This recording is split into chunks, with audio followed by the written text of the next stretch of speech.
Gini, kalau kamu lagi menghadapi sesuatu yang kamu pengenin, bacalah surat Fatihah di hadapan sesuatu tersebut.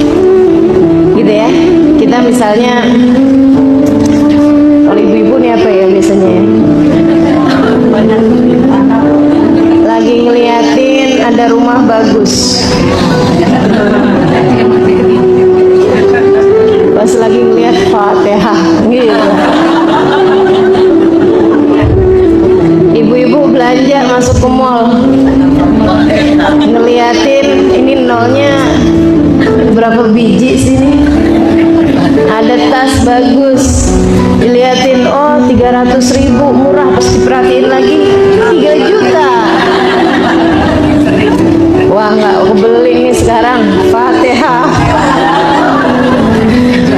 Masya Allah. Ibu-ibu sedikit sekalian saya muliakan, saya pernah dengar satu kajian seorang ustazah muda, jauh lebih muda daripada saya.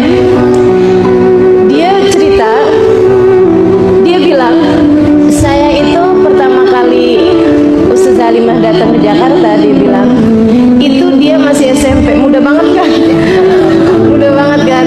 Jadi saya ngerasa betapa sangat tuanya saya ketika dengar cerita itu. Dan cerita itu di majelis, dia bilang, saya tiap kali ngelihatnya, ya Allah, kepengen gitu, kepengen bisa jadi seperti itu gitu ceritanya. Kepengen punya ilmu yang kemudian bermanfaat dan bisa mengajarkannya, menyampaikannya kepada orang lain.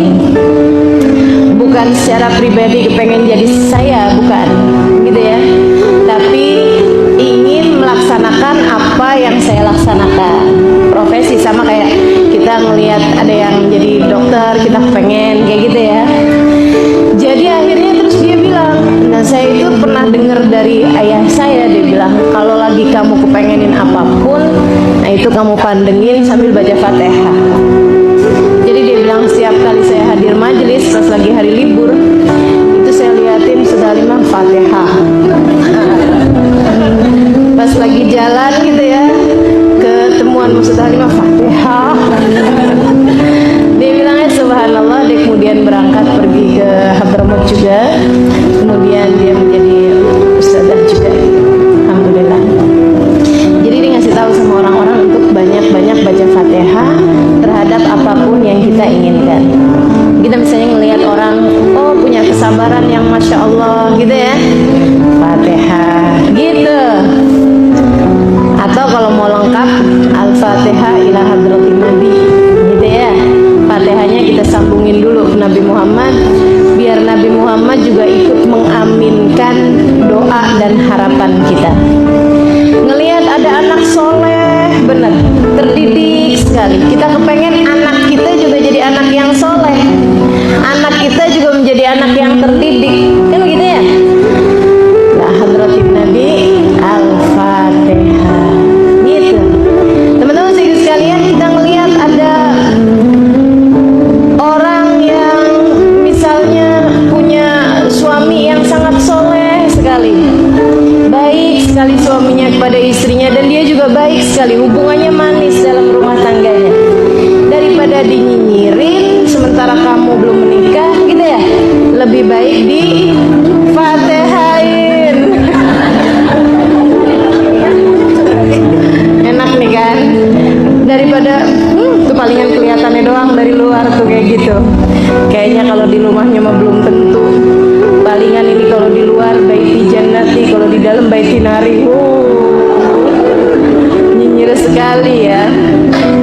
Teman-teman sedikit sekalian saya muliakan, daripada begitu mendingan ya Allah karuniakan saya pula pasangan yang soleh, yang bisa bawa kebaikan bagi saya, yang sikapnya lemah lembut pada saya, dan mudahkan saya juga untuk bisa menjadi istri yang solehah baginya. Al-Fatihah itu.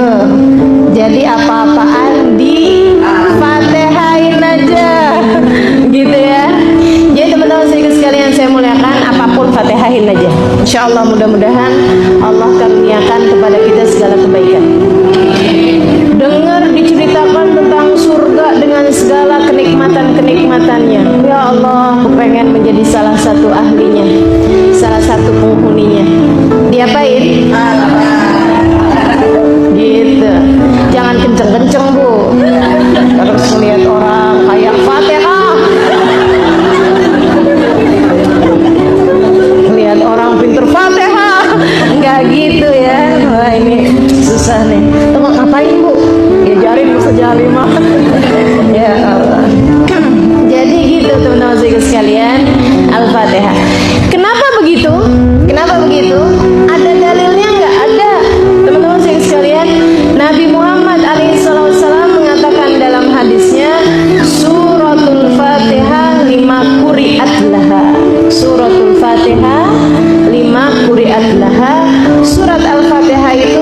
tergantung niat bacanya mau buat apa. Surat Al-Fatihah itu tergantung niat bacanya mau buat apa. Jadi kalau kita bacanya mau buat sesuatu hal, insya Allah Allah berikan sesuai dengan niatannya tersebut. Jadi kalau kita baca memang dengan niatan-niatan agar hajat-hajat kita dijabah, insya Allah mudah-mudahan surat Al-Fatihah menjadi salah satu penguat, salah satu pembuka hajat-hajat kita tersebut dijabah oleh Allah Subhanahu